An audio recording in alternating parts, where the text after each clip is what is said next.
Mesdames, Messieurs, bonjour. Très heureux de vous retrouver ici en direct du sommet de l'élevage, donc à Cournon, tout près de Clermont-Ferrand. Alors pourquoi les coopératives s'engagent sur l'agriculture biologique? Je vais pouvoir en discuter, en débattre avec nos invités. Tout d'abord, Luc-Marie, bonjour. Bonjour. Vous êtes directeur de SICABA. Les chiffres clés pour bien comprendre ce qu'est SICABA. Alors SICABA est une coopérative au nord de l'Auvergne, dans l'Allier, Bourbon-l'Archambault. C'est 30 millions d'euros de chiffre d'affaires, 287 adhérents qui produisent du bœuf, du veau, de l'agneau et du porc. Et c'est 35% d'activité en bio. À ma gauche, Sébastien Courtois, vous êtes membre du conseil d'administration de Sodial. Vous êtes producteur de lait en conversion bio. Les chiffres clés Sodial. Alors Sodial, c'est la première coopérative laitière de France, avec 13 000 producteurs, 4,8 milliards en volume de lait, à peu près autant en chiffre d'affaires. Et c'est surtout une présence sur tout le territoire français, avec 70 départements couverts. Alors, juste à votre gauche, Michel Millot, bonjour. Bonjour. Vous êtes directeur de l'Union de coopératives UCA-FEDER. Là encore, les chiffres clés. Oui, l'Union des coopératives FEDER, c'est une union de 7 coopératives, 5 animales, 2 végétales, dont le siège social est à Charolles en Bourgogne. Nous travaillons avec 4500 éleveurs pour traiter 200 000 bovins, 170 000 ovins pour un chiffre d'affaires de 300 millions d'euros. Alors, Sébastien Courtois, la première question est pour vous. Vous êtes éleveur en conversion bio. Pourquoi en conversion bio? Alors c'est suite à une réflexion personnelle depuis plusieurs années. Moi j'essayais de trouver des méthodes alternatives un peu dans mon système de production, sans forcément aller sur le bio, mais de fil en aiguille, je me suis rendu compte, du coup, j'en étais plus si loin que ça. Et puis aussi l'opportunité par ma coopérative qui recherchait des volumes bio pour son développement. Et donc cette opportunité, donc j'ai pu rentrer pleinement dans cette production bio qui aujourd'hui me convient totalement. Michel Millot, le bio, on le dit souvent, c'est un peu risqué. Vous avez créé une coopérative spécifique. Non, c'est pas risqué, c'est passionnel et nous avons créé cette coopérative pour venir en aide à une dizaine d'éleveurs non organisés il y a une dizaine d'années. Et aujourd'hui, c'est plus de 100 éleveurs qui sont en agrobiologie. Et c'était pour nous surtout la possibilité d'accompagner dans les conversions et de garder les éleveurs qui passent des coopératives conventionnelles à une coopérative bio tout en restant dans l'Union FEDER. Quand on regarde le futur, est-ce que c'est un marché prometteur? Oui, c'est un marché prometteur car le consommateur est demandeur. Et donc nous sommes très fiers d'avoir créé cette coopérative. Alors vous, Luc-Marie, le bio, c'est pas une histoire récente, puisqu'il y a combien? 50 ans, 25 ans? Ah non, pas 50 ans. Parce que je pense que le bio était peut-être même pas encore tout à fait structuré. Non, le bio au SICABA, c'est depuis 1991. Un groupe d'éleveurs a souhaité adhérer à SICABA pour que SICABA abatte et commercialise sa production. Et donc depuis 1991, c'est une évolution permanente qui est plutôt freinée par le manque de reconversion, le manque de production, que par la demande du consommateur qui est de plus en plus importante. Alors vous êtes dans le produisons local, c'est du sourcing local. En revanche, vous exportez. Oui, alors on est sur notre bassin de production, c'est l'Allier et les départements limitrophes. On a un circuit de commercialisation qui est très historique, qui est la boucherie artisanale, beaucoup de magasins bio spécialisés. Et puis depuis 2 ans, on est sur du grand export, notamment en Asie, avec la fourniture d'une chaîne de magasins bio à Hong Kong. Michel Millot, vous avez aussi des boucheries bio, vous? Oui, nous avons aussi quelques boucheries bio, ce qui nous permet de connaître bien les attentes du consommateur et d'être en direct avec les consommateurs bio. Et est-ce que justement le consommateur bio est un consommateur comme les autres ou pas? C'est un consommateur comme les autres avec quelques différences. Il est relativement très fidèle, mais je pense qu'il ne faudra pas s'endormir pour autant et nous devrons continuer de travailler sur la qualité car il sera de plus en plus exigeant. Sébastien Courtois, vous avez signé avec 3 coopératives, donc la déclaration d'engagement des coopératives en faveur du bio. C'était, je crois, au mois de juin dernier à Lyon. Alors justement, quels sont les points clés de cet engagement, ces engagements? Alors, dans cette déclaration d'engagement, il y a 5 points clés. Le premier, c'est soutenir un cahier des charges exigeant, ambitieux et lisible. C'est vraiment le socle qui fait que le bio est reconnu aujourd'hui. Le deuxième point, c'est renforcer le rôle central des agriculteurs coopérateurs dans la gouvernance des coopératives, que le bio soit vraiment pris à son juste niveau.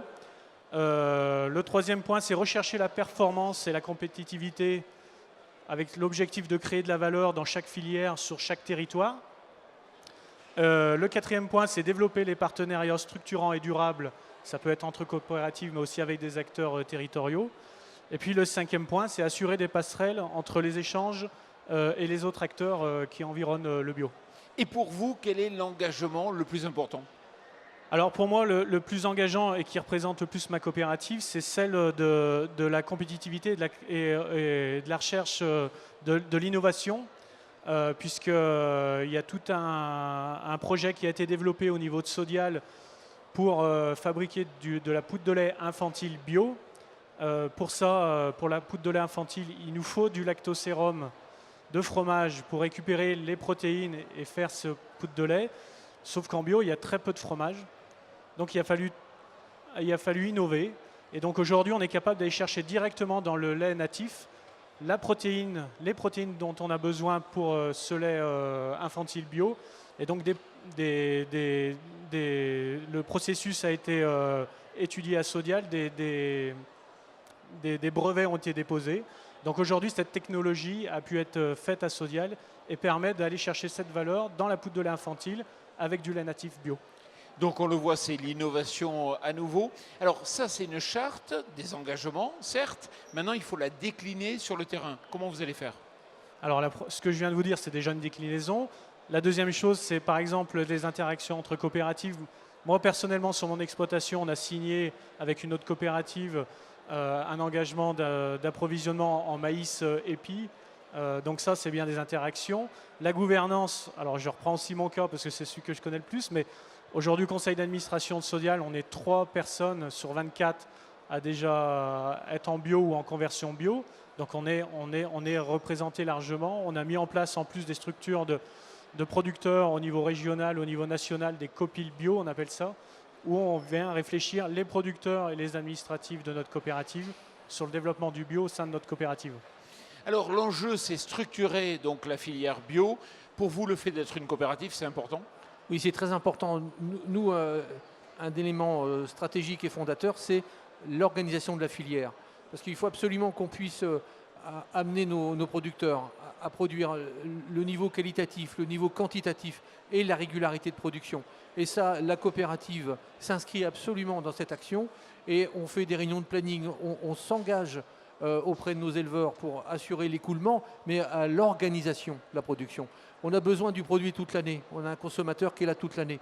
On a des pics de consommation. Nous, on a mis en œuvre depuis 5 ans une caisse pour aider à produire de l'agneau au moment de Pâques. Et c'est très compliqué en ovin, mais on a fait des solutions techniques, économiques qui nous permettent d'avoir un résultat positif. Et ça, c'est très important. Et ça, c'est le rôle de la coopérative, c'est d'amener cette organisation, la sécurité pour l'éleveur et puis également pour le distributeur ou le consommateur. C'est fondamental. Sébastien Courtois, mais là en tant qu'éleveur, pour vous, c'était important d'avoir une coopérative pour sécuriser? Tout à fait. Alors, le fonctionnement de notre coopérative est la même que pour les autres. Il faut qu'on mette en face les volumes des marchés. Et donc, nous, on fait la même chose. On trouve les marchés avant et on propose les volumes aux producteurs après. Donc, ce n'est pas du développement fait n'importe comment. Et ce qui me permet de sécuriser mon volume, c'est qu'on a quand même un certain volume qui est fait dans nos exploitations. Moi, je suis en milieu très rural. Je n'ai pas forcément la possibilité d'avoir une vente directe. Et vraiment, je me concentre sur mon métier qui est de produire du lait. Avec ma coopérative, on se concentre après sur le fait de ramasser le lait et le fait de le transformer et d'aller jusqu'au client et même au consommateur. Michel Millot, vous partagez aussi ce besoin de sécuriser?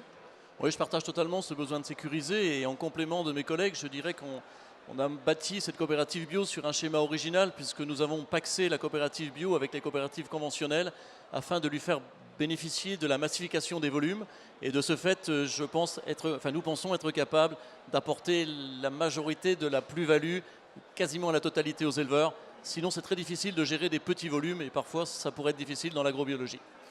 Et justement, on n'est pas dans l'épaisseur du trait, c'est important aujourd'hui. J'ai entendu dire que vous produisez 9000 barquettes de viande par semaine, Luc-Marie? Oui, c'est un axe qu'on s'était défini il y a 5 ans, d'apprendre ce métier de piéçage et de fournir des magasins bio spécialisés en barquettes. Donc on le fait en partenariat avec des enseignes type Biocop ou La Vie Claire.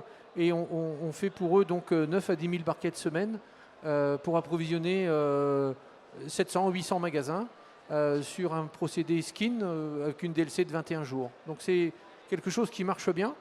Et j'insiste aussi, je ne l'ai pas dit, mais c'est qu'on peut discuter avec eux sur une notion de prix de revient éleveur et d'une sécurité d'un prix à l'éleveur.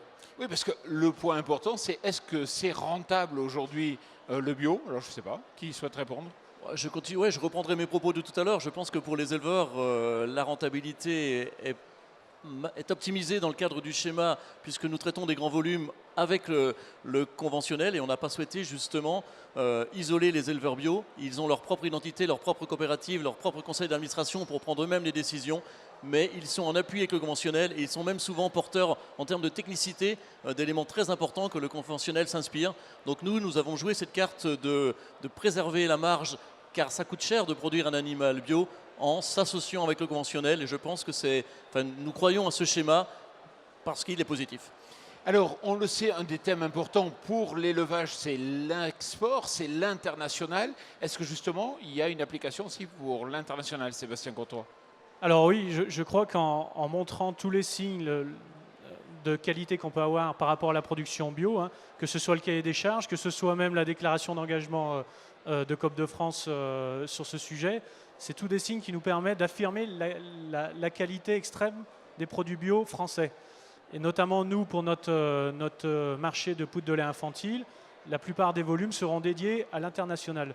Donc nous, on est en plein dedans, on a besoin de montrer ce qu'on sait faire de bien et ce qu'on fait aussi de bien dans nos exploitations, dans nos coopératives.